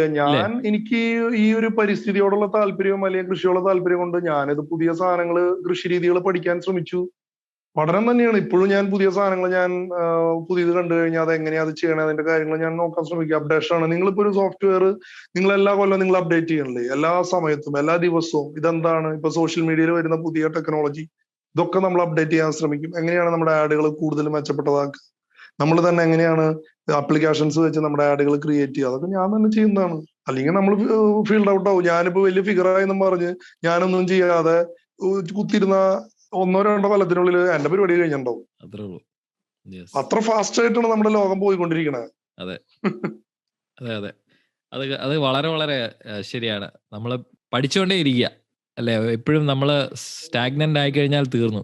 മുമ്പോട്ട് ഏതൊക്കെ രീതിയിലാണ് നമുക്ക് ഇംപ്രൂവ് ചെയ്യാൻ പറ്റുന്നത്, എല്ലാ ദിവസവും 1% ഇംപ്രൂവ് ചെയ്യുക. കേരളത്തിന് ആവശ്യമായിട്ടുള്ള ആൾക്കാർ, ഇങ്ങനത്തെ ഉള്ള ആൾക്കാർ ഇല്ല. ഇപ്പൊ പറഞ്ഞ പോലെ ഇപ്പൊ ഗവൺമെന്റ് ജോലി അല്ലെങ്കിൽ പ്രൈവറ്റ് കമ്പനി ജോലി, ഒരു സോഫ്റ്റ്വെയർ ജോലി, അങ്ങനെയുള്ള ആൾക്കാർക്കാണ് മക്കളെ കെട്ടിച്ചു വിടുന്നത്. അപ്പൊ ഈ കർഷകർക്ക് ഇങ്ങനെ ഒരു സ്റ്റേബിൾ ഇൻകം ഉണ്ടാക്കാൻ, അല്ലെങ്കിൽ ഓക്കെ ഇന്ന മാസത്തിൽ എനിക്ക് ഇത്രയെങ്കിലും കിട്ടും മിനിമം എന്നുള്ള രീതിയിലാക്കാൻ എന്തെങ്കിലും ഉപായങ്ങൾ തോന്നുന്നുണ്ടോ? അങ്ങനെ ഒരു സംഭവത്തിലേക്ക് ഉപായങ്ങളൊന്നുമില്ല. ഉപായങ്ങൾ എന്ന് പറയാനായിട്ട് എനിക്ക് പ്രത്യേകിച്ച് റോക്കറ്റ് സയൻസ് ഒന്നും എനിക്ക് പറയാനില്ല. ആകെ പറയാനുള്ളത് ഗവൺമെന്റ് കർഷകരുടെ കയ്യിൽ നിന്ന് നല്ല ഉൽപ്പന്നങ്ങൾ നല്ല റേറ്റിൽ മേടിക്കുകയും അത് സബ്സിഡൈസ്ഡ് റേറ്റിൽ ജനങ്ങളിലേക്ക് എത്തിക്കുകയും ചെയ്യുന്ന ഒരു കണ്ണി ഡെവലപ്പ് ചെയ്യുക. അതോടൊപ്പം തന്നെ അന്യ രാജ്യങ്ങളിൽ നല്ല ഉൽപ്പന്നങ്ങൾ വിറ്റഴിക്കാനുള്ള ഒരു വിപണി ഗവൺമെന്റിന്റെ നേതൃത്വത്തിൽ കണ്ടുപിടിക്കുകയും ചെയ്യുകയാണ് ഇത് പരമമായ ഒരു സൊല്യൂഷൻ ഉള്ളൂ. അല്ലാണ്ട് കച്ചവടക്കാരുടെ മുമ്പിൽ ഈ ഒരു ചെയിൻ കൊടുത്തോണ്ട് കർഷകര് ചൂഷണം ചെയ്യപ്പെടുക എന്നല്ലാതെ അവരുടെ ലൈഫ് സ്റ്റൈല് ഇംപ്രൂവ് ചെയ്യാൻ പോകുന്നില്ല. നമ്മുടെ കേരളം, ഇന്ത്യ എന്നത് ഒരു കാർഷിക രാജ്യമാണ്. 50 തൊട്ട് 72% പോലെ ഉള്ള ആളുകള് ഇന്നും കൃഷി ഉപജീവന മാർഗമാക്കിയിട്ടുള്ള ഒരു രാജ്യമാണ്. ഒരു മൺസൂൺ ഇക്കണോമിയാണ് നമ്മുടെ ഇന്ത്യയുടെ. മൺസൂൺ മഴയെ ആശ്രയിച്ചിട്ടാണ് നമ്മുടെ ബഡ്ജറ്റ് പോലും തയ്യാറാക്കുന്നത്. അപ്പൊ ഇങ്ങനെ ഒരുപാട് ഇമ്പോർട്ടൻസ് കാർഷിക മേഖലയ്ക്കുള്ള ഒരു രാജ്യമാണ്. ഏറ്റവും കൂടുതൽ ധാന്യങ്ങൾ ഉൽപ്പാദിപ്പിക്കുന്ന രാജ്യങ്ങളിലൊന്നാണ്. അങ്ങനെ ഒരുപാട് നമ്പർ വൺ സാധനങ്ങളാണ്. അവിടുത്തെ കർഷകരുടെ അവസ്ഥയാണെന്നായി പറയുന്നത്. ഇത്രയും മോശമായ അവസ്ഥ. അവിടെയാണ് മാറ്റം വരേണ്ടത്. ശരിക്കും പറഞ്ഞാൽ ഭൂമി തന്നെ സ്വർണമാണ്. ഭൂമിയാണ് നമ്മുടെ ഏറ്റവും വലിയ സമ്പത്ത്. ആ ഭൂമിയെ നമ്മൾ അവഗണിച്ചു തുടങ്ങിയിട്ട് കാലങ്ങളായി. ഇപ്പം നമ്മുടെ മലയാള സിനിമകൾ എടുക്കുകയാണെങ്കിൽ തന്നെ ഇനി ഒരു നെൽപ്പാടം ഷൂട്ട് ചെയ്യാൻ ഇപ്പം അവർക്ക് വളരെ കുറച്ച് സ്ഥലങ്ങളേ ഉള്ളൂ. ഈ പണ്ടൊക്കെ ആണെങ്കിൽ എല്ലായിടത്തും നമ്മുടെ നാട്ടിൽ പഴയ സിനിമകളും വെച്ചിട്ട് ഇപ്പോഴത്തെ സിനിമകൾ നോക്കുകയാണെങ്കിൽ അല്ലെ വ്യത്യാസം. പച്ചപ്പ് ഉണ്ടാക്കണമെങ്കിൽ എനിക്കൊന്ന് അവർക്ക് എഡിറ്റിംഗ് ചെയ്ത് പച്ച കളർ കൂടുതൽ ഉണ്ടാക്കണം എന്ന് തോന്നുന്നു. അത്രയ്ക്ക് ബുദ്ധിമുട്ടാണ്. അല്ല, അതിന് ആരെയും കുറ്റം പറഞ്ഞിട്ട് കാര്യമില്ല. അതായത് ഇപ്പൊ നമ്മളൊരു മേഖലയിലേക്ക് കടന്നു വരണമെങ്കിൽ ഇപ്പൊ ഞാനിപ്പോ കൃഷി കൊണ്ട് എന്നെ പറ്റിയുള്ള പത്രവാർത്തകളും എന്നെ പറ്റി ഇപ്പോ നിങ്ങളുടെ പോഡ്കാസ്റ്റിലും ന്യൂസ് വന്നുകൊണ്ട് ഒരു കാര്യമില്ല. എനിക്ക് കാര്യം ഉണ്ടാവണമെങ്കിൽ അതിൽ നിന്നൊരു ഇൻകം ജനറേറ്റ് ചെയ്ത് എന്റെ ഫാമിലിനെ ഒരു സാധാരണ രീതിയിലെങ്കിലും ജീവിക്കാൻ ഉതകുന്ന രീതിയിൽ മുന്നോട്ട് കൊണ്ടുപോയാൽ മാത്രമേ ഞാൻ ഈ കാണിക്കുന്ന അഭ്യാസങ്ങൾക്കുള്ള പ്രസക്തി ഉള്ളൂന്ന്. അല്ലെങ്കിൽ ഇതുകൊണ്ടൊന്നും കാര്യമില്ല. ബേസിക്കലി ഇൻകം ജനറേറ്റ് ചെയ്യാൻ പറ്റുമോ? പെട്ടിയിൽ കാശ് വീഴുമോ? ആ പണി ചെയ്യുക. കൃഷി കൊണ്ട് ഉപജീവനം നടത്താൻ പറ്റിയില്ലെങ്കിൽ ഈ കണ്ട അവാർഡ് കിട്ടിയ ഞാൻ അന്ന് ഈ പരിപാടി അവസാനിപ്പിച്ച് വേറെ വല്ല പണി നോക്കും ഞാൻ. അതല്ലെങ്കിൽ നമ്മൾ അംഗീകരിക്കില്ല. എന്റെ അപ്പാപ്പൻ എന്നോട് പറയുന്ന ഒരു ചൊല്ലുണ്ട്, എടാ വീട്ടു ചോറുണ്ടെങ്കിൽ വിരുന്നു ചോറുള്ളൂ എന്നാ പറയാ. വലിയൊരു മെസ്സേജാണ് അപ്പാപ്പന്റെ അത്. എടാ സ്വന്തം വീട്ടിലെ കാര്യങ്ങൾ നോക്കാൻ പ്രാപ്തനല്ലാത്ത നീ എങ്ങനെയാണ് ആ നാട്ടുകാരുടെ കാര്യം നോക്കണേ? ഞാൻ ഇന്നും മനസ്സിൽ കൊണ്ടു നടക്കുന്ന ഒരു വാചകമാണ്, വീട്ടു ചോറുണ്ടെങ്കിൽ വിരുന്നു ചോറുള്ളൂ. അതുപോലെ തന്നെ കുഞ്ഞുണ്ണി മാഷ് പറയുന്ന ഒരു ഡയലോഗ് ഉണ്ട്, എന്റെ മാഷെ എനിക്കിപ്പോ എന്റെ കയ്യിൽ അത്യാവശ്യം പൈസയൊക്കെ ആയി, ഇനി എനിക്ക് കുറച്ച് പൊതു സേവനം ചെയ്താൽ കൊള്ളാന്നുണ്ട്. നാട് നന്നാക്കാൻ ഞാൻ എന്താണ് ചെയ്യേണ്ടത് മാഷെ എന്ന് ചോദിച്ചപ്പോ മാഷ് പറഞ്ഞ മറുപടി ഭയങ്കര രസകരമാണ്. നാട് നന്നാക്കാനേ വലിയ ആനത്തല കേസൊന്നുമില്ലേ, നീ നന്നായാ മതി. അങ്ങനെ എല്ലാവരും വിചാരിച്ചാ ആ നാട് ഭംഗിയായിക്കോളും. സത്യം. ഓക്കെ, അപ്പൊ ഇത്രയും കാലത്തിലുള്ള ഏതെങ്കിലും ഒരു മെന്റേഴ്സ്, ഗുരുക്കന്മാരെ അനുസ്മരിക്കുന്നുണ്ട് അല്ലെ? ഏതെങ്കിലും ഗുരുക്കന്മാരായിട്ട്? ഒരുപാട്. എന്നെ നഴ്സറി സ്കൂളിൽ പഠിപ്പിച്ച പെട്രോണലസിസ്റ്റ് തൊട്ട് എന്നെ LP സ്കൂളിൽ പഠിപ്പിച്ച ജൂഡിസിസ്റ്റ്, ബീഡിസിസ്റ്റ്, ലിസിപ്പോൾ, ഒരു പറ്റം നമുക്കത് പറയാൻ പറ്റില്ല, ഓർമ്മിച്ചെടുക്കാൻ പറ്റില്ല. നമ്മുടെ ജീവിതത്തിൽ ഓരോ ഘട്ടങ്ങളും ഓരോരുത്തരും വന്നു പോയി അവരവരുടെ കടമകൾ നിർവഹിച്ച് അവരങ്ങനെ കടന്നുപോയി.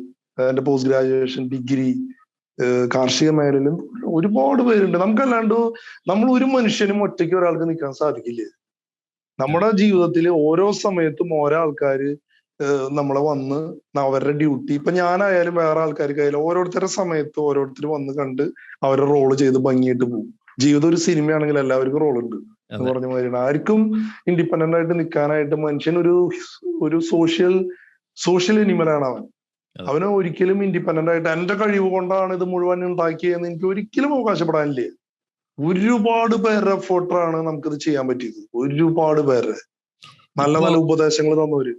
ഇപ്പൊ ടീം മെമ്പേഴ്സ് ആയിട്ട് പറയുകയാണെങ്കിൽ എത്ര പേരുണ്ടാക്കുക? നിങ്ങൾ എത്ര ഈ ഫുൾ കമ്മ്യൂണിറ്റി ഇപ്പം തോമസ് കുട്ടി ഉയർത്തിക്കൊണ്ടുവരുന്ന അല്ലെങ്കിൽ പ്രചോദനം നൽകിക്കൊണ്ടുവരുന്ന ആ കമ്മ്യൂണിറ്റി എത്ര പേരുണ്ട്? ഇപ്പോ ഇല്ല, ഇവിടെ ഞാൻ ആർക്കും പ്രചോദനം കൊടുത്തിട്ട് വരുന്നില്ല. നമ്മളൊരു കാര്യം ചെയ്യുന്നത്, നമ്മൾ പുതിയ മിഷണറീസും കാര്യങ്ങളൊക്കെ ഇൻട്രൊഡ്യൂസ് ചെയ്ത് വന്നപ്പോ നമ്മൾ കുറച്ചും കൂടിയും ഈസിയായി കൃഷി. അപ്പൊ സ്വാഭാവികമായിട്ടും ഞാൻ നിർബന്ധിക്കാതെ തന്നെ അവർ ആകൃഷ്ടരായിട്ട് വന്നതാണ്. ഞാൻ ആരും മെന്ററായിട്ട് കൊണ്ടുവന്നതല്ല. നമ്മുടെ ജീവിതം തന്നെയാണ് ഒരു എക്സാമ്പിൾ. നമ്മുടെ എന്ന് വെച്ച് കഴിഞ്ഞാൽ അവര് ഇതൊന്നും നിർബന്ധിച്ച് ചെയ്യേണ്ട ഒരു കാര്യമല്ല. അല്ല, അവര് മനസ്സിലാക്കി അതിന്റെ മൂല്യങ്ങൾ ഉൾക്കൊണ്ടുകൊണ്ട് അത് വരേണ്ടതാണ്. അല്ലാണ്ട് ഞാനിതില് പ്രഷറൈസ് ചെയ്യേണ്ട കാര്യമില്ലേ. ഇപ്പൊ ഒരു കർഷകനെ പൊതുവെ എത്ര ലാഭം പൊതുവെ രീതിയിൽ എത്ര കിട്ടുന്നുണ്ട്? ജനങ്ങൾക്ക് ഒരു ഇൻസ്പിറേഷൻ എന്നുള്ള രീതിയിൽ ലാഭം എന്ന് പറയാനായിട്ട് ഡിപ്പെൻസ് ആണ്. നമ്മളിപ്പോ മാക്സിമം ലേബർ നമ്മൾ കുറച്ച് ചെയ്യണവർക്ക് കൂടുതൽ ലാഭം കിട്ടും. ജോലിക്കാരെ കൂടുതൽ അപ്പോയിന്റ് ചെയ്യണവർക്ക് ലാഭത്തിൽ അംശം കുറയും. പക്ഷെ എന്നിരുന്നാൽ കൂടി വലിയ കുഴപ്പമില്ലാണ്ട് നഷ്ടമില്ലാണ്ട് പണ്ട് നെൽകൃഷി എന്ന് പറഞ്ഞാൽ നഷ്ടങ്ങളുടെ കണക്ക് മാത്രമുള്ളൂ. അത് മാറി ഇത്തരം മാർക്കറ്റിംഗ് സ്ട്രാറ്റജികൾ വന്നതോടുകൂടിയിട്ട് കുറെ കൂടി ലാഭകരമായി അവർക്ക്. എത്ര ലാഭം എന്ന് ചോദിച്ചാൽ ഞാൻ അത് കാൽക്കുലേറ്റ് ചെയ്ത് ഞാൻ കാൽക്കുലേറ്റ് ചെയ്യാറില്ല. പക്ഷെ എന്നിരുന്നാൽ കൂടി അവർക്ക് നഷ്ടമൊന്നും വരാണ്ട് മുന്നോട്ട് പോകാറുണ്ട്. പിന്നെ ഒരു വലിയൊരു അഡ്വാൻറ്റേജ് ഉള്ളത്, ഇപ്പൊ പണ്ടത്തേലും വിട്ട് നെൽകൃഷിക്ക് നല്ല ഇൻഷുറൻസുകൾ വന്നു. വിളനാശം സംഭവിച്ച അതിന്റെ കാര്യങ്ങൾ കുറെയൊക്കെ മെച്ചപ്പെട്ടിട്ടുണ്ട്. പിന്നെ അത്യാവശ്യം സപ്ലൈകോ പോലുള്ള ഗവൺമെന്റ് സെഗ്മെന്റുകളിലും താരതമ്യേന പണ്ടത്തേലും വിട്ട് കുറെയൊക്കെ നല്ല വിലകൾ വന്നിട്ടുണ്ട്. പിന്നെ സബ്സിഡികൾ കുറെയൊക്കെ ഭയങ്കര മെച്ചമല്ലെങ്കിൽ കൂടി കുറെയെങ്കിലും മെച്ചപ്പെട്ടിട്ടുണ്ട്. അത്തരം കാര്യങ്ങളൊക്കെ കുറെയൊക്കെ മാറ്റങ്ങൾ വരുന്നുണ്ട്. പക്ഷെ ഇനിയും മെച്ചപ്പെടാനുണ്ട്. കർഷകർക്ക് കൃഷി കോൺഫിഡൻസ് ലെവൽ വരുന്ന രീതിയിലേക്ക് ഇനിയും കുറെ കാര്യങ്ങൾ ഇനി മാറ്റം വരാനുണ്ട്. അത് സമയമെടുക്കും, മാറ്റം വരുന്നു വിചാരിക്കണം. കൊള്ളാം. അപ്പോ കൃഷിക്കാരന് ഇപ്പൊ മാർക്കറ്റിംഗ് വേണമെന്ന് പറഞ്ഞു. അക്കൗണ്ടിങ് ഒരു ഇമ്പോർട്ടന്റ് കാര്യമാണോ? എത്ര ചെലവാക്കി, എത്ര കിട്ടി എന്നുള്ള അത് കണക്ക് വെക്കുന്നത്? യെസ്, അക്കൗണ്ടിങ്ങിനെ പറ്റി എന്താണ് അഭിപ്രായം? അതൊരു ഇതാണോ, ആവശ്യമുള്ള സ്കില്ലാണോ? പിന്നെ എന്താ ഏറ്റവും വേണ്ട സ്കിൽ അതാണ്. നമ്മുടെ കയ്യിൽ നിന്ന് ₹1 പോകണ്ടെങ്കിൽ അത് എഴുതി വെക്കുക, കിട്ടണതുണ്ടെങ്കിൽ എഴുതി വെക്കുക. എന്നാലാണല്ലോ നമ്മൾ പണിയെടുക്കണതിന് നമ്മുടെ കൂലി എന്തോരണ്ടെന്ന് അറിയുള്ളൂ. അത് തീർച്ചയായിട്ടും വേണ്ട കാര്യങ്ങളാ. അതല്ലാതെ ഒരു സൈഡിൽ നിന്ന് പോയി അത് കണക്ക് വെച്ചില്ലേ, കുറെ കിട്ടി, എന്താ നടക്കണേന്ന് നമുക്കൊന്നും അറിയില്ല. ഇത് നമുക്കറിയാം കൃത്യമായിട്ട് ഇത് എങ്ങനെ പോണേന്ന്. അതൊക്കെ തീർച്ചയായിട്ടും വെക്കേണ്ടതാ. ഒരു കൃഷി എന്നൊക്കെ പറഞ്ഞു കഴിഞ്ഞാൽ വളരെ പ്രൊഫഷണലി ലാഭനഷ്ട കണക്കുകൾ കൃത്യമായിട്ട് നമ്മള് വിലയിരുത്തേണ്ട ഒരു സംഭവമാണ്. അതായത് നഷ്ടം കണ്ടിന്യൂസ് ആയിട്ട് നഷ്ടം വരികയാണെങ്കിൽ ആ പരിപാടി അവസാനിപ്പിച്ച് വേറെ വല്ല പണി നോക്കുക. ശരിക്കും പറഞ്ഞാൽ ഒരു ഈ സോഫ്റ്റ്വെയർ അല്ലെങ്കിൽ ഈ ചെറിയ സ്റ്റാർട്ടപ്പ് കമ്പനി നടത്തുന്ന പോലെ തന്നെയാണ് അത്. ചില കാര്യങ്ങൾ ഹിറ്റ് ആവുമ്പോൾ അതിൽ കൂടുതൽ ഫോക്കസ് ചെയ്യുന്നു. അതേസമയം ചില സാധനങ്ങൾ അധികം ആൾക്കാർ അപ്രൂവ് ചെയ്തില്ലെങ്കിൽ ആ സാധനം അവിടെ നിന്ന് കട്ട് ചെയ്ത് പോകുന്നു. അങ്ങനത്തെ രീതിയിലുള്ള ചിന്താഗതി തന്നെയാണ് ഇത് ഇവിടെയും ആപ്ലിക്കബിൾ. അല്ല, നമ്മൾ ഏത് സംരംഭമായാലും നമുക്ക് ലാഭകരമായിട്ട് മുന്നോട്ട് പോകാൻ പറ്റിയില്ലെങ്കിൽ ഞാൻ പറയാ 2-3 കൊല്ലം നമ്മളൊന്ന് ശ്രമിച്ചു നോക്കുക, പിന്നെ അത് അവസാനിപ്പിച്ച് വേറെ വഴി നോക്കുക. ഇതല്ലാണ്ട് ഈ സംഭവം മാത്രമേ ചെയ്യൂ. എനിക്കിപ്പോ 2-3 വർഷം ഇതിന്ന് ഒന്നും കിട്ടിയില്ലെങ്കിൽ, ഞാനിതിൽ രക്ഷപ്പെടുന്നില്ലെങ്കിൽ ഞാനിത് അവസാനിപ്പിക്കും. എനിക്കതിൽ ഒരു വിഷമവുമില്ല വേറെ ജോലിക്ക് പോവാൻ. ഇത് എന്താ പറയാ, ഇതൊരു യുദ്ധമാണ് ജീവിതം എന്ന് പറഞ്ഞു കഴിഞ്ഞാൽ. ഇത് തന്നെ ചെയ്ത് എന്തായാലും എനിക്ക് ഇത്ര അവാർഡും സാധനങ്ങളൊക്കെ കിട്ടിയ സ്ഥിതിക്ക് ഇനി ഇത് നിർത്തിക്കഴിഞ്ഞാൽ മോശമല്ലേ, അങ്ങനെയുള്ള ഒരു സംഭവം എനിക്കില്ല. അങ്ങനെ ഒരു വിഷയവും എന്നെ സംബന്ധിച്ചിടത്തോളം ഇല്ല. ഞാനത് അവസാനിപ്പിക്കും, സ്പോട്ടിൽ അവസാനിപ്പിക്കും ഞാൻ. പല സംരംഭകന്മാർക്കുമുള്ള പ്രശ്നം അതാണ്. ഇനീഷ്യൽ കുറെ കാശുണ്ടാവും, അത് നമ്മൾ ഇൻവെസ്റ്റ് ചെയ്യും, പക്ഷെ എങ്ങോട്ട് പോയി എന്നുള്ള ഒരു പിടി ഉണ്ടാവില്ല. അപ്പൊ അവിടെ അതൊരു വളരെ നല്ല സ്കില്ലാണ് അക്കൗണ്ടിങ് എന്ന് പറഞ്ഞാൽ. അതായത് നമ്മൾ ചെയ്തേ പറ്റൂ. ഞാൻ ഇത്രേ ചെയ്യുന്നുള്ളൂ. ഇതിന് വലിയ സോഫ്റ്റ്വെയർ ഒന്നും വേണ്ട. നമ്മളൊരു എക്സൽ ഷീറ്റിൽ ചെലവായ കാശ് എഴുതി വെക്കുക, അടിച്ചു വെക്കുക, കിട്ടുന്ന കാശ് എഴുതി വെക്കുക, നമ്മുടെ അധ്വാനത്തിന്റെ സംഭവങ്ങളൊക്കെ എഴുതി വെക്കുക. അപ്പോ കാര്യങ്ങള്, അതായത് turn over minus expense, simple logic. എങ്ങനെയാണ് ഈ ഒരു ആള് ഇതെല്ലാ സംഭവങ്ങളും ചെയ്യുന്നത്? ഇപ്പൊ സോഷ്യൽ മീഡിയ ഹാൻഡിൽ ചെയ്യുന്നുണ്ട്, പെപ്പനാരോ പ്ലാറ്റ്ഫോം ഉണ്ട്, ആമസോൺ ഉണ്ട്. എങ്ങനെയാണ് ഇങ്ങനെ ഒരാൾ തന്നെ ഇങ്ങനെ ഹാൻഡിൽ ചെയ്യുന്നത്? എങ്ങനെയാണ് പരിപാടികൾ? അതായത് ആമസോൺ വെബ്സൈറ്റ് ഇതൊക്കെ ദുബായിൽ നിന്ന് ചേച്ചിയാണ് കൈകാര്യം ചെയ്യണത്. ചേച്ചി അതിൽ മെസ്സേജുകളും കാര്യങ്ങളും വരുമ്പോൾ അതിന്റെ ലോജിസ്റ്റിക്സ് ഇന്ന സ്ഥലത്തേക്കാന്ന് പറഞ്ഞ് ഇൻഫോം ചെയ്യും. ഞാൻ അങ്ങോട്ട് പാഴ്സൽ ചെയ്ത് കൊടുക്കും. ബാക്കി സോഷ്യൽ മീഡിയ ഫുള്ള് ഞാൻ തന്നെയാണ് കൈകാര്യം ചെയ്യണം. അത് ബാക്കി അക്കൗണ്ടുകളും കാര്യങ്ങളൊക്കെ എന്ന് വെച്ചാൽ നല്ലൊരു ആൻഡ്രോയിഡ് ഫോൺ ഉണ്ടെങ്കിൽ നമുക്ക് ഒഴിവ് സമയത്തൊക്കെ പറമ്പിൽ നിൽക്കുമ്പോഴൊക്കെ നമുക്ക് കൈകാര്യം ചെയ്യാം. നമ്മൾ ഹൈടെക് ആവാം, ബ്ലൂടൂത്ത് വെച്ച് സംസാരിക്കാം. പണിയെടുക്കുമ്പോഴും കസ്റ്റമേഴ്സിനോട് ബ്ലൂടൂത്ത് വെച്ച് സംസാരിക്കാമല്ലോ. അപ്പൊ മാക്സിമം നമ്മൾ ഹൈടെക് ആവാം, അത്രേ ഉള്ളൂ. സിമ്പിൾ. ഞാൻ പാടത്ത് മരം പോയിക്കാൻ പോകുമ്പോ ബ്ലൂടൂത്ത് വെച്ച് പോകും. അപ്പൊ കോൾ എനിക്ക് അതിൽ തന്നെ എടുക്കും ചെയ്യാം. മൊബൈൽ കുറച്ച് മാറ്റി വെക്കും. ഏകദേശം ഒരു 15 മീറ്റർ സർക്കംഫറൻസിൽ എനിക്ക് അതിന്റെ വേവ്സ് കിട്ടും. അതിന്റെ സിഗ്നൽ കിട്ടും. അപ്പൊ എനിക്ക് പാടത്തായാലും പറമ്പിലായാലും നോ ഇഷ്യൂസ്. കൊള്ളാം, അടിപൊളി.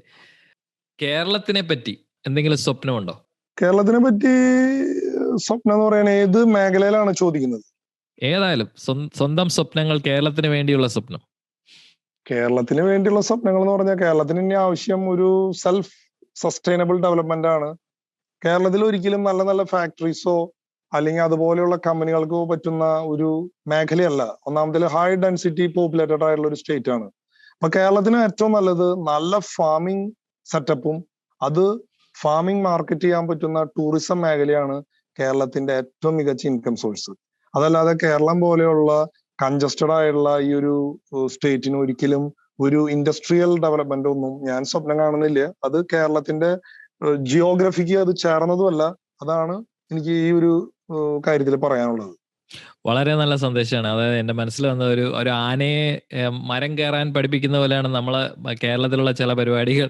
നമ്മൾ അടുത്തുള്ള സംസ്ഥാനത്തിനെ നോക്കി അവർക്ക് അങ്ങനെയുണ്ട് ഫാക്ടറി ഉണ്ട്, നമുക്കിവിടെ പക്ഷെ നമുക്കിവിടെ സ്ഥലമില്ല. സ്ഥലമുള്ളത് തന്നെ ഇത്രയും. അതായത് നമ്മുടെ കേരളം ഒരിക്കലും ഒരു ഇൻഡസ്ട്രിയൽ ഫ്രണ്ട്ലി സ്റ്റേറ്റ് അല്ല. കാരണം എന്താണെന്ന് വെച്ച് കഴിഞ്ഞാൽ കേരളത്തിന്റെ ഭൂമിശാസ്ത്രം അങ്ങനെയാണ്. കേരളത്തിന് പറ്റിയ മേഖല ഫാം ടൂറിസം അതുപോലെയുള്ള നേച്ചർ കാര്യങ്ങളാണ് കേരളത്തിന് ഏറ്റവും യൂസ്ഡ് ആയിട്ടുള്ളത്. നല്ല നെൽപ്പാടങ്ങള്, നല്ല മലനിരകള്, നല്ല പുഴകള്, നല്ല കടലിലെ ഏരിയ, എന്തുമാത്രം കോസ്റ്റൽ ബെൽറ്റ് ഉള്ള ഒരു സ്റ്റേറ്റ് ആണ് കേരളം. അതൊക്കെ മാക്സിമം എക്സ്പ്ലോയിറ്റ് ചെയ്യുക. വിൻഡ് മില്ലിൽ നിന്ന് വൈദ്യുതി ഉണ്ടാക്കുക, അല്ലെങ്കിൽ എന്താ പറയാ തിരമാലകളിൽ നിന്ന്, സോളാർ സെല്ലിൽ നിന്ന്, അങ്ങനത്തെ ഒരുപാട് മേഖലകൾ എക്സ്പ്ലോർ ചെയ്യുക. അല്ലാതെ ഒരു ഇൻഡസ്ട്രി അങ്ങനത്തെ ഒരു സംഭവം ഒന്നും കേരളത്തിന് പറ്റിയതല്ല. അതെ, സ്വന്തം ഇപ്പൊ കൃഷിയാണ് മെയിൻ എല്ലാ സമയം എടുക്കുന്നത്. അല്ലാതെ സ്വന്തം ആഗ്രഹങ്ങൾ വേറെ എന്തൊക്കെയാണ്? സ്വന്തം ഹോബീസ്, ആഗ്രഹങ്ങൾ? പിന്നെ ഇടയ്ക്ക് ഞാൻ വോളിബോൾ കളിക്കാൻ പോവും. പിന്നെ യാത്രകൾ എനിക്ക് ഇഷ്ടമാണ്. ഞാൻ ബൈക്കിന്, ഞാനും വൈഫിന്റെ പേര് ബ്ലെസ്സി എന്നാണ്, ഞങ്ങൾ ഒരുമിച്ച് ഒരുപാട് യാത്രകൾ പോവും. ബൈക്കിന് തന്നെയാണ്. ഇപ്പൊ ഇന്നാളൊരു ലോങ് ജേർണി, ഒരു 4 ദിവസം 930 കിലോമീറ്റർ ഞങ്ങൾ ബൈക്കിന്, എന്റെ ഒരു കുഞ്ഞ് ഐസ്മാർട്ട് ഉണ്ട് എനിക്ക്, ഹീറോന്റെ ഐസ്മാർട്ട്, അതിൽ കയറി ഒരു 4 ദിവസം ട്രിപ്പ് ഞങ്ങള് വയനാട് പോയി അവിടെയൊക്കെ കറങ്ങി, അവിടെ താമസിച്ച് അങ്ങനെ വന്നു. പിന്നെ അങ്ങനെ ഇപ്പൊ കേരളത്തിൽ ഇനി ഒരു 3 ഡിസ്ട്രിക്റ്റും കൂടിയിട്ടാണ് ഞങ്ങൾ ബൈക്കില് യാത്ര ചെയ്യാത്തുള്ളൂ. ബാക്കി ഒരുവിധം കവർ ചെയ്തു. യാത്രകൾ ഭയങ്കര ഇഷ്ടമാണ്. അത് കൊള്ളാം. ബൈക്കിൽ പോകുന്നത് അതൊരു ത്രില്ലാണ്. എനിക്ക് ഭയങ്കര ഇഷ്ടമാണ് ബൈക്ക് യാത്ര. ഞാൻ മടുക്കാറില്ല. എത്ര വേണമെങ്കിലും എനിക്ക് ഓടിക്കാനായിട്ട് എനിക്ക് ഭയങ്കര താല്പര്യമാണ്. ഗ്രേറ്റ്, അത് കൊള്ളാം. പ്രേക്ഷകർക്ക് അല്ലെങ്കിൽ ശ്രോതാക്കൾക്ക് വേണ്ടി എന്തെങ്കിലും ഒരു പ്രത്യേക സന്ദേശമുണ്ടോ? പ്രത്യേകിച്ച് സന്ദേശം ഒന്നും പറയാനില്ല. ഞാനിപ്പോ ഭയങ്കരമായ ഒരു വിജയിച്ച് നിൽക്കുന്ന ആളൊന്നല്ല. ഇത് നിവൃത്തികേട് കൊണ്ട് ചെയ്യണ ഒരു സംഭവമാണ്. ഇത് ഉപജീവന മാർഗം കൂടിയിട്ടാണ്. അപ്പൊ സന്ദേശം ഒന്നും പറയാനില്ല. അവനവന്റെ ജോലിയിൽ നന്നായിട്ട് പെർഫോം ചെയ്യുക, പാഷന്റെ പുറകെ പോവുക, അതിന്റെ കൂടെ ഇൻകം ജനറേറ്റ് ചെയ്യുക, അത്രേ ഉള്ളൂ. വളരെ നല്ല സന്ദേശമാണ്. ചെറിയ സന്ദേശമാണെങ്കിലും വളരെ പെർഫെക്റ്റ്, ഓൺ സ്പോട്ട്. വളരെ നന്ദി, ഇത്രയും നേരം ഇതിനു വേണ്ടി ചെലവഴിച്ചതിന് വളരെ നന്ദി. Thank you. ആയിക്കോട്ടെ. ഓക്കെ. നിങ്ങൾക്ക് തോമസ് കുട്ടിയുമായിട്ടുള്ള പോഡ്കാസ്റ്റ് ഇഷ്ടപ്പെട്ടു എന്ന് വിശ്വസിക്കുന്നു. ഇങ്ങനെയുള്ള കർഷകരാണ് നമ്മുടെ കേരളത്തിന് വേണ്ടത്. ഒരു ബഹുമുഖ പ്രതിഭ തന്നെയാണ് തോമസ് കുട്ടി. തോമസ് കുട്ടിയെയും അദ്ദേഹത്തിൻ്റെ കർഷക കൂട്ടായ്മയെയും നിങ്ങൾ പിന്തുണയ്ക്കും എന്ന് വിശ്വസിക്കുന്നു. നിങ്ങൾക്ക് ഓർഗാനിക് അരിയോ സ്പൈസസോ വേണമെങ്കിൽ തോമസ് കുട്ടിയുടെ വാട്സാപ്പ് നമ്പറിൽ ബന്ധപ്പെടുക. നമ്പർ 8301082911 8301082911. ഞാൻ ഈ വാട്സാപ്പ് നമ്പറും അദ്ദേഹത്തിൻ്റെ വെബ്സൈറ്റിൻ്റെ ലിങ്കും സോഷ്യൽ മീഡിയ ലിങ്കുകളും എല്ലാം ഷോ നോട്ട്സിൽ കൊടുത്തിട്ടുണ്ട്. ഈ പോഡ്കാസ്റ്റ് നിങ്ങൾ ഏത് പ്ലാറ്റ്ഫോമിലാണോ കേൾക്കുന്നത് അവിടെ സബ്സ്ക്രൈബ് ചെയ്യാൻ മറക്കല്ലേ. ഒരു നല്ല നാളേക്കായി നമുക്ക് സ്വപ്നം കാണാം, അതിനുവേണ്ടി പരിശ്രമിക്കാം. ജയ് ജവാൻ, ജയ് കിസാൻ.